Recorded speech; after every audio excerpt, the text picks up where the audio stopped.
प्रिय भाई बहनों, आज की रोटी की और सदस्य मुक्ति के लिए यीशु ख्रिस्तांचे मधुर नावाचे सप्रेम नमस्कार. आजची दिन 27 डिसेंबर 2025 शनिवार. हा दाविदाचा पुत्र आहे काय? सर्व लोक समग्र अचंबित झाले व म्हणाले, हा दाविदाचा पुत्र असू शकतो काय? मत्ती 12:23 वचन. प्रभू येशू पृथ्वीवर असताना त्या काळातील इस्रायल लोक त्यांची खरी ओळख काय आहे याबद्दल फार गोंधळलेले होते. त्याने देवाचे पुत्र मसीहा राजवाड्यात जन्मलेला एक राजकुमार म्हणून येईल अशी अपेक्षा होती.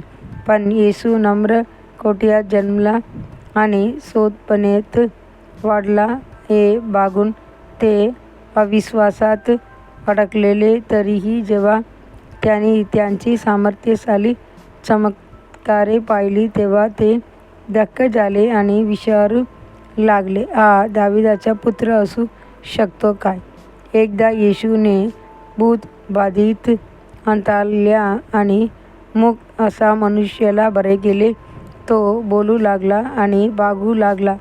तेव्हा लोक समग्र बार आश्चर्यचकित झाले आणि म्हणाले, हा दाविदाचे पुत्र असू शकतो काय? मत्ती 12:22-23 वचन. येशू ख्रिस्ताविषयी संदेश यशायाने असे भक्तिगीत केले होते, बघा माझा सेवक ज्याला मी निवडले आहे, माझा प्रिय ज्याच्यात माझा आत्मा आनंद म्हणतो. मी माझा आत्मा त्याच्यावर ठेवीन आणि तो आद्य जातींना न्याय जाहीर करील. तो वाद घालणार नाही किंवा ओरडणार नाही. रस्त्यावर कोणी त्यांचे आवाज ऐकणार नाही. तुटलेल्या तो मोडणार नाही आणि दुर्घट वाद तो विझवणार नाही, जोपर्यंत तो न्याय विजयास आणत नाही आणि त्यांची नावावर अन्य जाती विश्वास ठेवतील. मत्ती 12:18-21 वचन. मत्ती अनुसार सुरुवातीचे सुरुवात या शब्दाने होते, येशू ख्रिस्ताची वंशावळ, दाविदाचा पुत्र, अब्रामची पुत्र. मत्ती 1:1 वचन.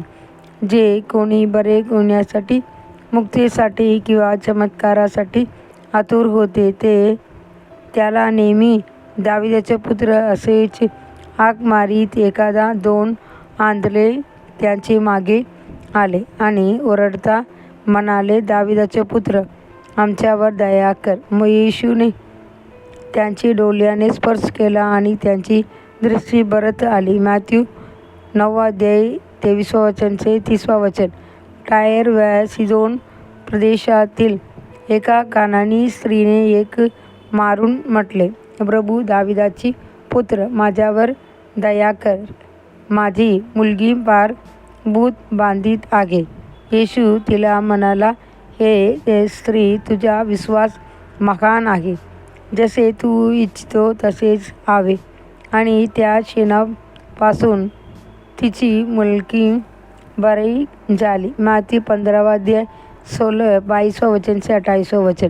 त्याचप्रमाणे यरीहो जवळ रस्त्याचे कडेला बसलेल्या 2 आंधळे येशू जात आहे हे ऐकून ओरडले, प्रभू दाविदाच्या असण्याच्यावर दया कर. करून भरून येशूने त्यांची डोळ्याने स्पर्श केला आणि लगेच त्याला पृथ्वी मिळाली व त्यांचे मन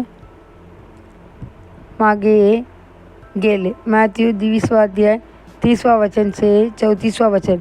नव्या करारात सर्वत्र ज्यांनी त्याला दाविदाचे पुत्र म्हणून हाक मारली त्याने प्रभूकडून चमत्कार प्राप्त झाला. प्रिय देवाचे लेकरांनो, आज तुम्ही एक मारा, हे दाविदाचा पुत्र नजारेतचा येशू जीवित देव, माझ्यावर दया कर. निश्चित जो तुमची जीवनातही चमत्कार करेल. अधिक म्हणण्यासाठी वचन. तुम्ही ख्रिस्तांच्या विषयी काय विचार करता? कोणचा पुत्र आहे? ते त्याला म्हणाले, पुत्र. आजचे बायबल वाचन सकाळी जकरिया 1:4 वचन, संध्याकाळी प्रकटीकरण 18 अध्याय. धन्यवाद.